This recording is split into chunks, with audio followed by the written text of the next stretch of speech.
Thanks to modern estrus synchronization technology, it's easier than ever to schedule your cows for time breeding. Here are a few Select Sires customers talking about how they get it done on their operations. Synchronize the cows, we get them in, give them a GnRH shot, put a seeder in them. 7 days later, pull the seeders, give them a luteolized shot, and then 60 hours later we artificial breed them, give them another GnRH shot. Most years we have been getting somewhere around 60 to 64% of the cows bred AI'd.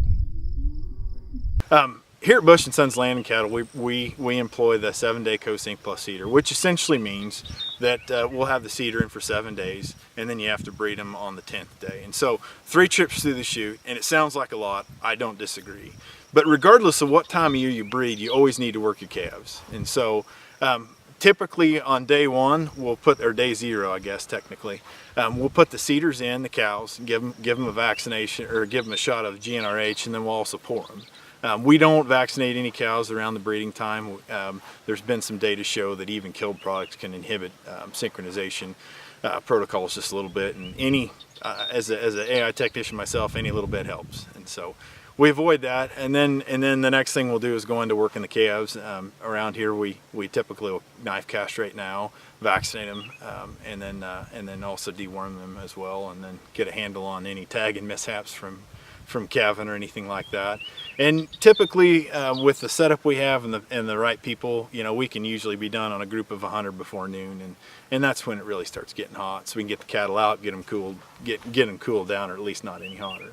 The second trip through the chute is a week later, and it's always has to be done in the evening, unfortunately. And so a lot of times, we want to time AI them 60 to 66 hours after we pull the seeder and give the shot. And so that puts us in the evening, and sometimes it can get pretty warm, but typically if you're going to start breeding at 7 in the morning, you need to be done pulling seeders and giving shots at 7 in the evening. And so you get a little cool down there, but you gather the cows then, and it's pretty easy. A lot of times we don't even need to catch cows in the chute, and so it's just a tub load at a time, and away you go. And so that usually takes less than 15 seconds a cow.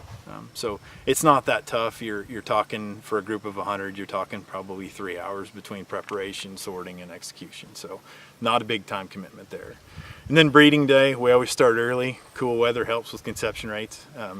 And by that time the calves are worked, the cows are in good shape that way, ready to go. A lot of times I like to lay eyes on them to make sure that our heats are where they're supposed to be. And then we'll go ahead and commence to breeding. We usually start at sunup gathering, we get them sorted, and we go right into breeding, and usually we're done 10:30 that morning. And so that way cattle get out, again, get a chance to cool down, that stuff, and then about 10 days later we'll kick in the cleanup bulls.